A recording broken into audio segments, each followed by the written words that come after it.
Business ideas for women part 2। अगर आप ये वीडियो देख रहे हैं तो इसका मतलब पार्ट 1 आप ऑलरेडी देख चुके हैं। अगर देख चुके हैं तो इस पार्ट को कंटिन्यू कीजिए, वरना मैं आपको सजेस्ट करूंगा पहले पार्ट 1 देखिए, उसका लिंक आपको वीडियो के डिस्क्रिप्शन में मिल जाएगा। जब वो पार्ट आप पूरा देख लेते हैं उसके बाद आप इस वीडियो को देखिएगा। लेकिन अगर आप वो पार्ट ऑलरेडी देख चुके हैं तो इस वीडियो को कंटिन्यू करते हैं। Business idea number 8, pickle making. India में अचार की काफी सारी वैरायटी होती है, वेज पिकल से लेकर नॉन वेज पिकल, अलग अलग टाइप के अचार आपको देखने को मिल जाएंगे। तो अचार के बिजनेस में जो सबसे पहली चीज आपको करनी है वो ये कि पहले अलग अलग टाइप के अचार आपको ट्राई करके देखने हैं। एक बार जब आपको उनका टेस्ट समझ में आ जाए तो अपना अलग से एक अचार बनाने की कोशिश कीजिए जिसका टेस्ट काफी यूनिक हो। अलग अलग एक्सपेरिमेंट करके देखिए, एक एक स्टेप नोट डाउन करते रहिए, क्योंकि किस एक्सपेरिमेंट में कितना बढ़िया अचार आपका बन जाए आपको नहीं पता। तो अगर आप स्टेप्स नोट डाउन करके रखेंगे तो आपको पता होगा कि इस अचार को बनाने के लिए किन किन इंग्रेडिएंट का आपने यूज करा था और किस किस क्वांटिटी में।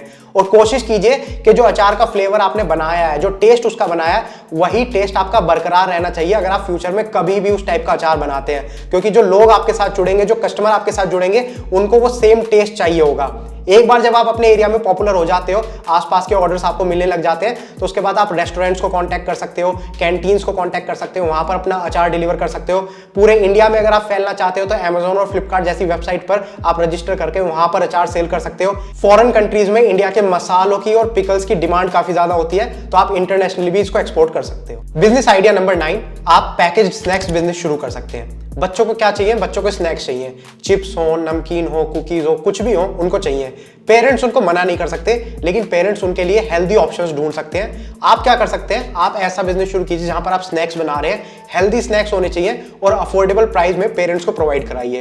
वो कैसे स्नैक्स हो सकते हैं? वो बेक्ड स्नैक्स होने चाहिए, ग्लूटेन फ्री होने चाहिए, zero cholesterol, zero trans fat वाले स्नैक्स होने चाहिए। जब इतने बढ़िया स्नैक्स अलग अलग वैरायटी में बनाकर आप पेरेंट्स को ऑफर करेंगे तो वो डेफिनेटली अपने बच्चों के लिए कंसीडर करेंगे। पेरेंट्स को आप कहां पर कनेक्ट कर सकते हैं? पेरेंट्स को आप स्कूल के बाहर स्टॉल लगा सकते हैं। जब बच्चों की छुट्टी होती है वहां पर आप पेरेंट्स के साथ कनेक्ट कर सकते हैं। शाम को पार्क के बाहर आप स्टॉल लगा सकते हैं, वहां पर पेरेंट्स के साथ कनेक्ट कर सकते हैं। या फिर सोशल मीडिया पर पेरेंट्स के काफी सारे ग्रुप्स हैं, उन ग्रुप्स को ज्वाइन करके आप वहां पर पेरेंट्स को एजुकेट कर सकते हैं। यहां पर ध्यान रखिए, आपका जो मेन टारगेट होना चाहिए वो होना चाहिए पेरेंट्स को अनहेल्दी स्नैक्स के बारे में एजुकेट करना। जब आप उनको एजुकेट करेंगे तो वो डेफिनेटली आपके हेल्दी स्नैक्स ट्राई करेंगे, और एक बार उनको आपके स्नैक्स पसंद आ गए तो फिर वो सब्सक्रिप्शन बेसिस पे हर महीने आपको ऑर्डर दिया करेंगे, क्योंकि बच्चों को तो स्नैक्स चाहिए। और अगर उनको अफोर्डेबल प्राइस में हेल्दी स्नैक्स के ऑप्शन मिलेंगे तो वो डेफिनेटली आपको सब्सक्रिप्शन बेसिस पे ऑर्डर दिया करेंगे, तो आपका एक रेगुलर बिजनेस बनकर शुरू हो जाएगा। Business idea number 10, retail shop. Kirana दुकान हो गई और ऐसे ही स्टेशनरी की हो गई, कॉस्मेटिक्स की, ब्यूटी की, स्वीट्स की, मल्टीपल ऑप्शन है जो आप ट्राई कर सकते हो। इसमें किराना स्टोर मेरे को सबसे बेस्ट लगता है, क्योंकि किराना स्टोर में आपको शुरू में एक बार जब आपने दुकान खोली तब आपको होलसेलर और डिस्ट्रीब्यूटर के पास जाना है, उनको ऑर्डर देना है और उनको अपनी दुकान के बारे में बताना है। उसके बाद फ्यूचर में उनका सेल्समैन ऑटोमेटिकली आपकी दुकान पर आया करेगा, ऑर्डर लिया करेगा और दुकान पर ही सारा सामान डिलीवर कर देगा, आपको कहीं जाने की जरूरत नहीं है। दूसरा, अगर आप स्टेशनरी, कॉस्मेटिक या किसी और टाइप का खोलते हैं तो वहां पर सामान आपको जाकर लेकर आना पड़ेगा मार्केट से। तो किराना सबसे सिंपल होता है। एक फायदा इसमें यह भी है कि बाकी जो दूसरे रिटेल स्टोर्स होते हैं वहां पर जो भी सामान है उनको आप एक बार को अवॉइड कर सकते हो, लेकिन किराना स्टोर का जो सामान है उसको आप अवॉइड नहीं कर सकते। लोग जीना नहीं छोड़ सकते। कोरोना टाइम पर भी आपने देखा होगा, बाकी किसी का कैसा भी बिजनेस हो सब बंद हो गए थे, लेकिन किराना स्टोर हमेशा खुले हुए थे। इसमें सबसे बेस्ट बात यह है कि जो आपकी रिटर्न ऑन इन्वेस्टमेंट है वो काफी फास्ट होती है और आपके दूसरे फैमिली मेंबर्स भी इसमें आपको हेल्प कर सकते हैं। अगर आप इसमें ग्रो करना चाहते हो तो इनिशियली जब आपने शॉप खोली है या स्टोर खोला है उस टाइम पर आप डिस्काउंट एंड ऑफर्स दीजिए अपने न्यू कस्टमर्स को। जब एक बार आपका कस्टमर बेस बनकर रेडी हो जाता है तो आप अपने डिस्काउंट एंड ऑफर्स को हटा सकते हो, लेकिन मैं फिर भी आपको ये रिकमेंड करूंगा, अगर आप अपने बिजनेस ग्रो करना चाहते हैं तो टाइमली मैनर में सीजन वाइज थोड़ा थोड़ा डिस्काउंट ऑफर आप अपने कस्टमर को देते रहिए। Business idea number 11, sewing business. सिलाई का बिजनेस काफी सिंपल होता है, इसमें इन्वेस्टमेंट ज्यादा नहीं लगती, आपको बस एक सिलाई मशीन चाहिए होती है। शुरू में आप सिंगल ऑर्डर से शुरू कर सकते हैं। किसी को एक कस्टमाइज ड्रेस चाहिए, आप अपनी एक टारगेट ऑडियंस सेलेक्ट कर लीजिए, लेडीज के कपड़े आप सिलना चाहते हैं, जेंट्स के सिलना चाहते हैं, बच्चों के सिलना चाहते हैं, सिंगल ऑर्डर से शुरू कीजिए।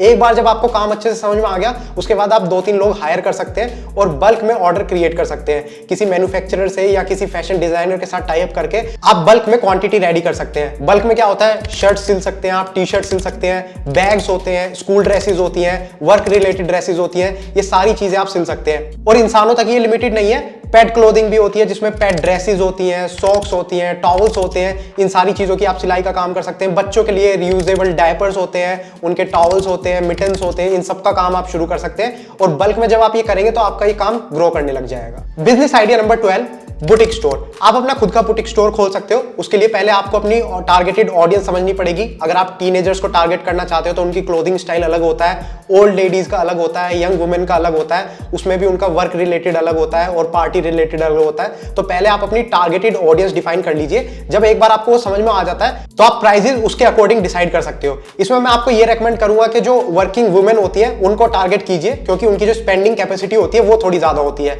और उसमें भी उनके कपड़ों के अलावा एक्सेसरीज होते हैं, फुटवेयर होते हैं, बैग्स होते हैं। ये सारी चीजें आप अपने बुटीक स्टोर में अवेलेबल करा सकते हैं। एक लास्ट रेकमेंडेशन इसमें मेरा ये रहेगा कि जब आप ये काम शुरू करते हैं तो फैशन रिलेटेड जो चीजें हैं उनको पढ़ना शुरू कीजिए, क्योंकि जो ट्रेंडिंग स्टाइल होते हैं उनसे रिलेटेड आपके पास अपडेट्स होनी चाहिए पूरी। अगर आपके पास अपडेटेड स्टाइल्स अवेलेबल होंगे तो आपका बिजनेस बढ़िया चलेगा। Business idea number 13, laundry and clothing ironing service. तो आजकल आपको पता होगा वर्किंग क्लास जो होता है उनके पास ज्यादा टाइम नहीं होता काम करने का घर के, ऐसे में उनको कपड़े धुलवाने की भी नीड पड़ती है, उनको आयरन करवाने की भी नीड पड़ती है। तो आप ये बिजनेस शुरू कर सकते हैं। इसमें कुछ चीजों का आपको ध्यान रखना है। एक तो आपको रेजिडेंशियल एरिया के जितने पास हो सके वहां पर ये काम आपको शुरू करना है, और उस रेजिडेंशियल एरिया में भी देख लीजिएगा अगर वर्किंग क्लास ज्यादा है तो बेस्ट है। इसके अलावा अगर आसपास हॉस्पिटल्स और होटल्स हैं तो वो और भी बेस्ट है, क्योंकि वहां से भी आपको कर्टेन्स और बेडशीट के लॉन्ड्री और आयरनिंग के ऑर्डर आ सकते हैं। इसमें आपको एक चीज का ध्यान रखना है कि इसमें home delivery and pickup service भी आपको देनी पड़ेगी, और एक बार जब आपका काम बढ़िया चल जाता है तो आप दूसरी सर्विसेज भी इसमें इंक्लूड कर सकते हैं, जैसे dry cleaning. Business idea number 14,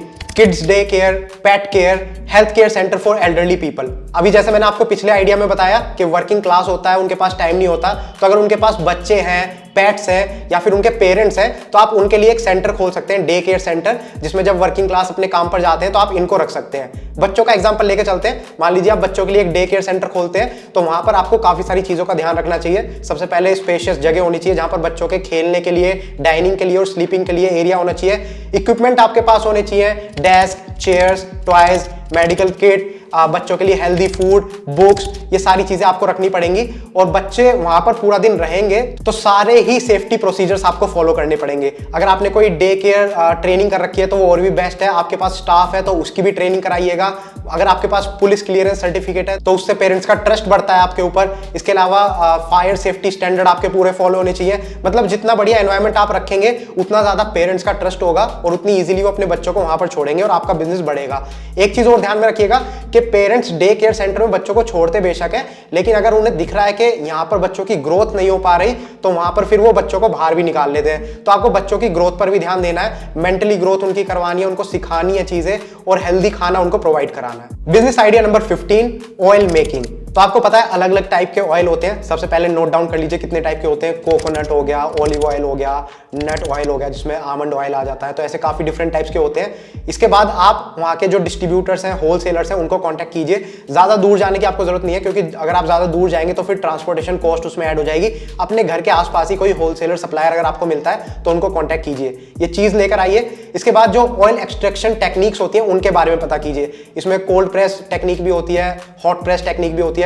लोग आजकल कोल्ड प्रेस प्रेफर करते हैं, तो एक बार उस टेक्निक के बारे में थोड़ा सा रिसर्च कीजिए। मशीन के लिए थोड़ी सी इन्वेस्टमेंट आपको करनी पड़ेगी, या फिर अगर आप मैनुअली एक्सट्रैक्ट करना चाहते हैं तो मैनुअली भी कर सकते हैं। इसके बाद पैकेजिंग आपकी काफी दमदार होनी चाहिए। एक चीज का ध्यान रखिएगा कि लोगों को इसमें ऑथेंटिसिटी पसंद होती है। अगर आप एक ही जगह पर ऑयल निकाल रहे हैं और उसी जगह पर प्रोडक्ट सेल कर रहे हैं तो वहां पर सेल्स आपकी डेफिनेटली बढ़ जाएंगी, क्योंकि लोगों को ऑयल अपनी आंखों के सामने निकलते हुए दिख रहा है तो उनको पता होता है कि यार ये एकदम जेन्युइन है।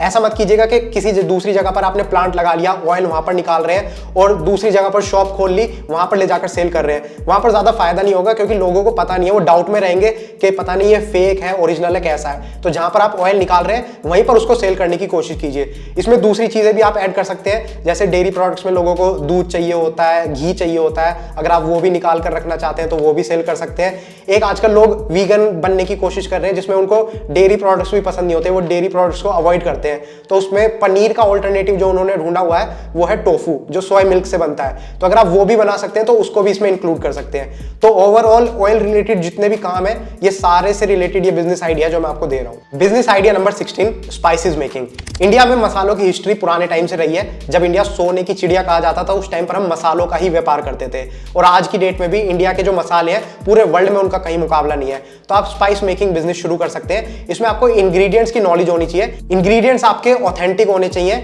आप होलसेलर डिस्ट्रीब्यूटर को कॉन्टैक्ट कर सकते हैं अपने नियर बाई एरिया में। में उनसे इंग्रेडिएंट ले सकते हैं और फिर उसके बाद मसाले तैयार कर सकते हैं। ग्राइंडिंग मशीन एक आपको चाहिए होगी जिसमें मसाले आपके इवनली पिसे हुए होने चाहिए, मोटे दरदरे नहीं होने चाहिए। इसके अलावा आपको पैक करके पहले तो लोकल एरिया में सेल करने हैं। अगर लोकल एरिया में आपका बिजनेस चल जाता है तो उसके बाद आप रेस्टोरेंट्स को कॉन्टैक्ट कर सकते हैं या फिर जो पैकेज फूड बनाने वाली कंपनीज होती हैं उनको कॉन्टैक्ट कर सकते हैं, उनको सेल कर सकते हैं। ऑनलाइन आप सेल कर सकते हैं अमेजोन और फ्लिपकार्ट जैसी वेबसाइट के थ्रू। और अगर आप इंटरनेशनल ऑर्डर्स ले सकते हैं तो इंटरनेशनली भी आप इसको एक्सपोर्ट कर सकते हैं, क्योंकि इंडिया के मसालों की हर जगह डिमांड होती है। बिजनेस आइडिया नंबर 17, आप ऑनलाइन क्लासेस देना शुरू कर सकते हैं अलग अलग एक्टिविटीज के लिए, जैसे dancing, Zumba classes, yoga classes. और इसमें सबसे बेस्ट बात यह है कि आपको इसमें ज्यादा इन्वेस्टमेंट नहीं करनी है, आपके पास बस एक फोन होना चाहिए विद गुड कैमरा क्वालिटी। शुरू में आप अपने सोशल मीडिया अकाउंट्स बनाइए, वहां पर अपनी खुद की वीडियोस डालना शुरू कीजिए, टिप्स देने शुरू कीजिए। एक बार जब आपके फॉलोअर्स बढ़ेंगे तो वो खुद आपसे ऑनलाइन क्लासेस की डिमांड करेंगे।